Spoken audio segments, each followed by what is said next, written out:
Hello, my name's Marcus. I'm a learning technologist at UCL, and today I'm joined by my guest, Dr. Catherine Preston, who's a senior teaching fellow at the Institute of Education within UCL, teaching on the Masters of Music Education. She completed her dissertation in 2004 from Keele University, which developed the backbone in her doctoral thesis, investigating flow in the music classroom.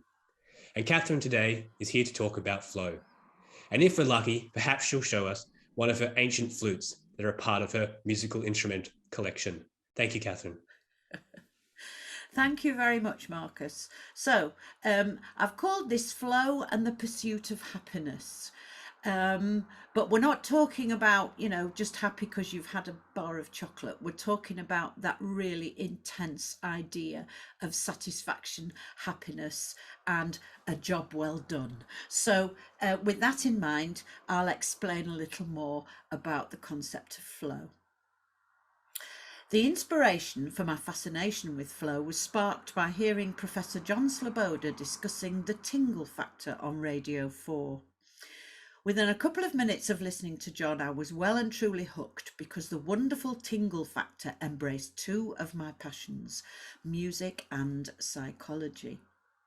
I combined a full-time music job in Bury, Manchester, with part-time study and embarked upon an MSc in music psychology at Keele University, discovering flow in the process.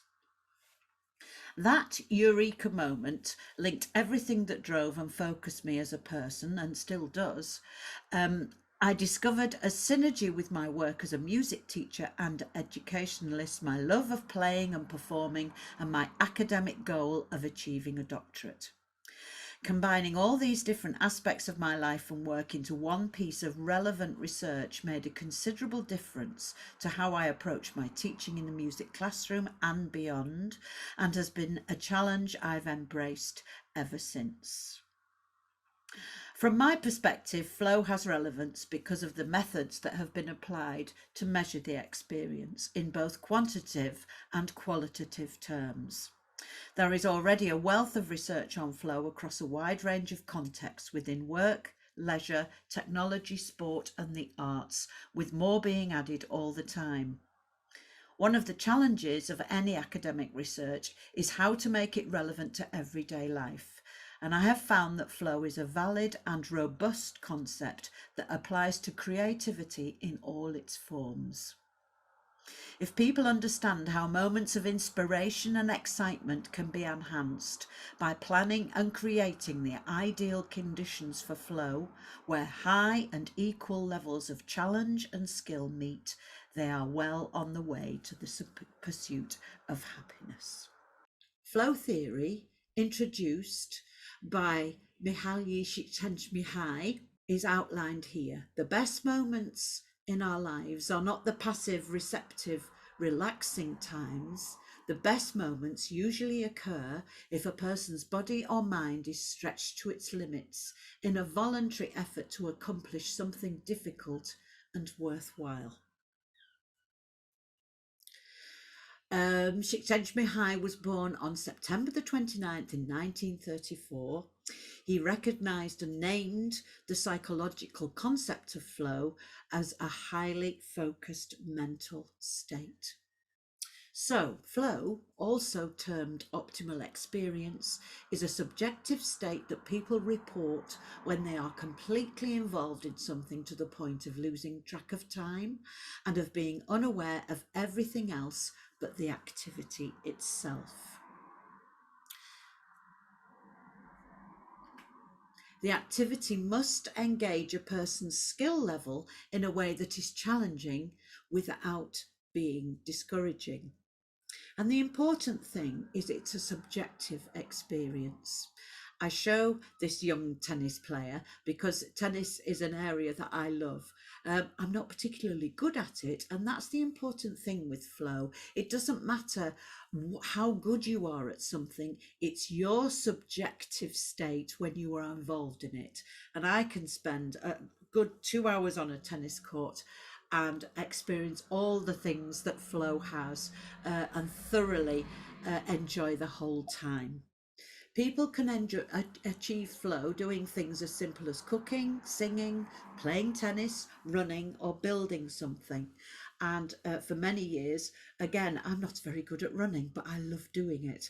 And this is one of the Manchester marathons, well, not marathons, sorry, 10K. I did manage half, but no, this is after a Manchester 10K. So what does flow look like? I had to include Nadal here. These pictures just show the absolute immersion, and here's the lady champion from the Australian Open as well. The absolute involvement and engrossment in what's going on. Chess is another area that people have done a lot of research on, and is regarded by some people as being a very good thing for young people to learn. There's a very interesting storyline on Coronation Street at the moment about a young boy who's discovered chess, and that's all he wants to do, to the exclusion of all else. And it really does encapsulate what flow is all about. I don't know if anybody has these moments at work, but certainly when you're at a computer doing something that is really, really making you very, very involved, engrossed in work, sometimes I don't even realise how hungry I am until I eat. So those sort of encapsulate the sort of various situations that one can be in with flow. Flow is often related to autotelic experience, from the Greek for the self, auto, and telos, meaning aim. So flow is about self-imposed goals. The activity itself is sufficient for a state of flow.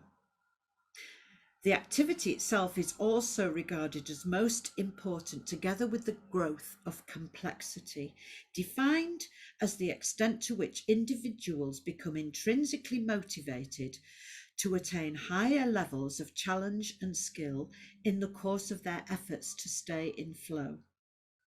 The growth of complexity is a very important aspect in studying flow experience, because it is important to understand that individuals in flow are seeking higher levels of skill and challenge in order to sustain the experience.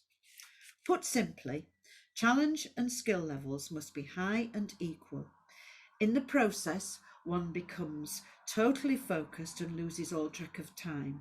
The aim is to achieve the flow state for as long as possible in the drive to become better and better. Activities that reliably produce flow experiences are similar in that they provide opportunities for action which a person can act upon without being bored or worried. When a person is bombarded with demands he or she feels unable to meet, a state of anxiety ensues. When the demands for action are fewer, but still more than the person feels capable of handling, the experience is one of worry. But now I'll talk a little bit more about the actual academic measurement, if you like, and the concepts that are behind it. So mentioned so far has been this idea of challenge and skill, and this diagram sort of sums it up, really. You have the level of challenge on one side and skills there. And if you look at the way that's designed, you have the example there. If the challenge is too high, if the task is too difficult, then you are going to become anxious. On the other hand, if in the course of the challenge you find that it's very easy, then you're going to be bored.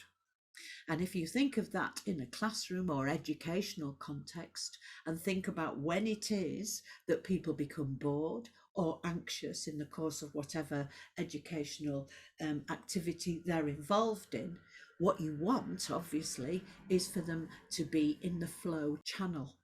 And this is when the aspects of the challenge and the skills involved are high and relatively equal. I've just mentioned here a study that talks about the experience sampling method.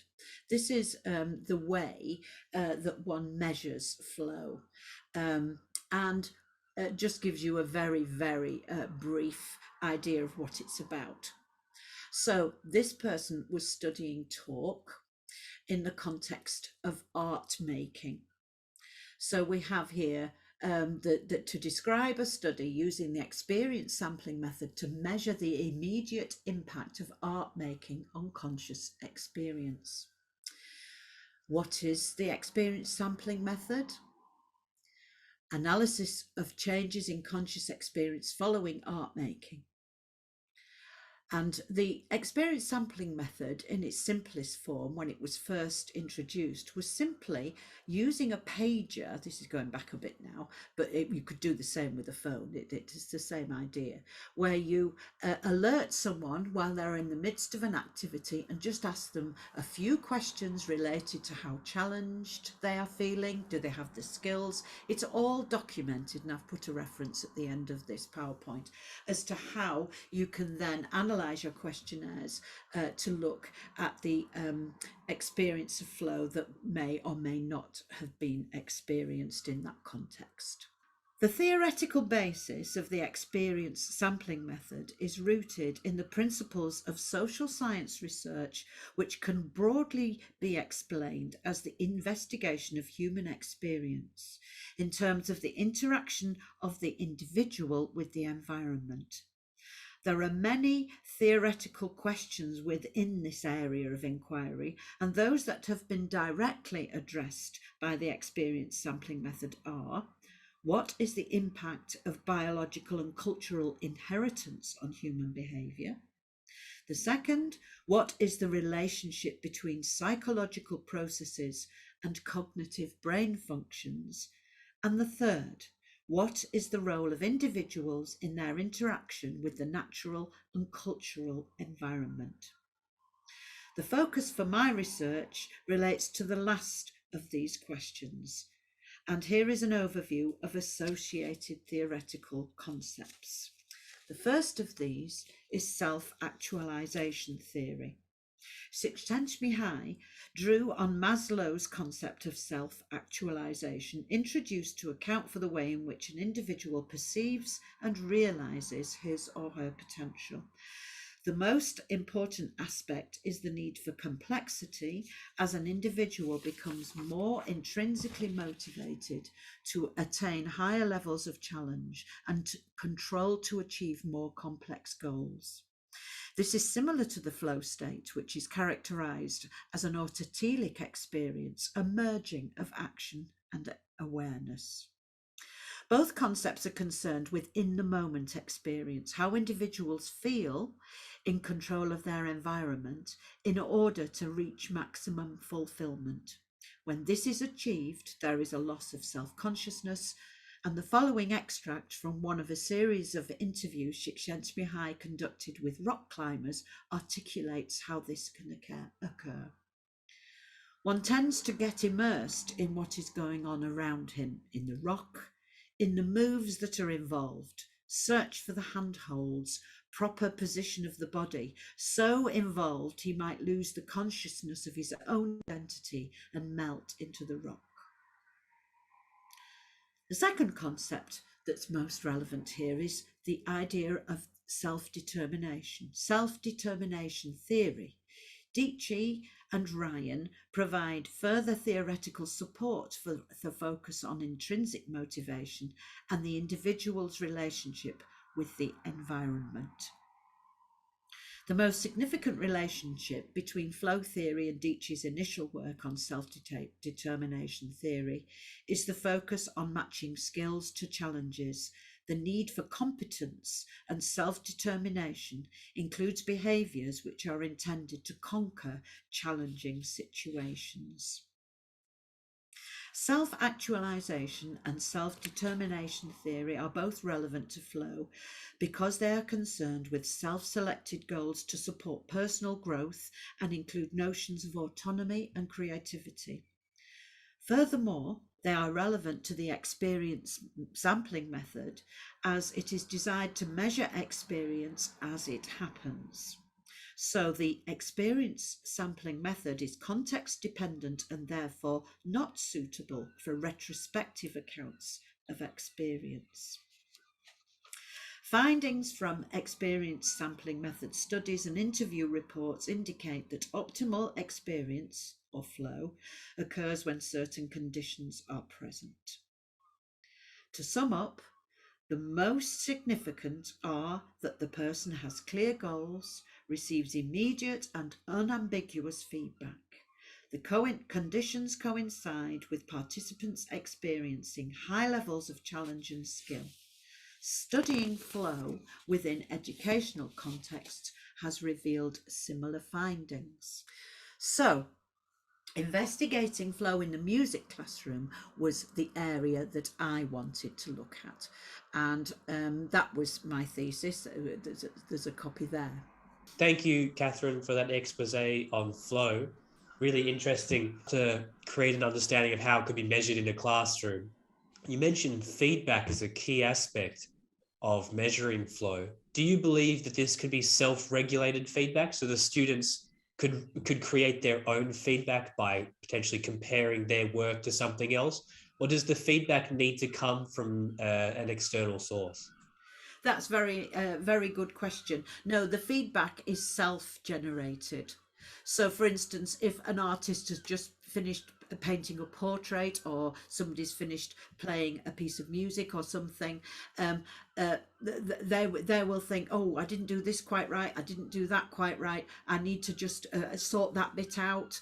And it's the generation, that's why it relates to the idea of challenge and skill, because the more you do something, hopefully the better you become, which enables you then to be a lot more able to evaluate how well you've done. Fabulous. And you mentioned earlier on in the talk that there was the pager involved, and we can do that with mobile phones now. There are a list of questions. Which paper here is the one that people should be looking at? Yes, it's the Heckner, Schmidt and Csikszentmihalyi experience sampling method, measuring the quality of everyday life. Everything's in there, and there is an appendix which has sample questionnaires and ideas of how to, because the method really is basically a questionnaire method which you can deliver orally, although I know I did say at one point it's not retrospective, but if you can catch people as quickly as possible after something's happened, then it's acceptable to run the questionnaire then, particularly when you're in an educational context, because you can't have things bleeping and going off, you know, in the middle of people's lectures and so forth. So a lot of the educational research using the experience sampling method does use this idea of questionnaire that has to be delivered very soon after the activities that you're looking at. Fantastic. Well, if I end up running a case study on measuring flow, I'll be sure to nab the students as soon as the class is finished. Yes, that's a very important point, actually, if I can just develop that. It's no good giving somebody else your questionnaires. When you are using this method for yourself and you want to measure what the sort of success, if you like, of a particular set of experiments or whatever it is that you've been delivering with students, that questionnaire has to be completed before they even leave the room. Now, obviously, you can't force people to stay, but you will have to get them on side before you begin anything like this, as you would in any other research context. So everybody has to know the reason why, and make sure that your questionnaire doesn't take too long to fill in. Fabulous. Well, thank you for all the wise advice. And if anybody wants to read more about it, I can highly recommend reading The Measuring of Flow in the Musical Classroom, because there is great advice. So thank you very much, Dr. Catherine Preston. It's been a pleasure having you on Recess, and I'll speak to you soon. Thank you very much, Marcus.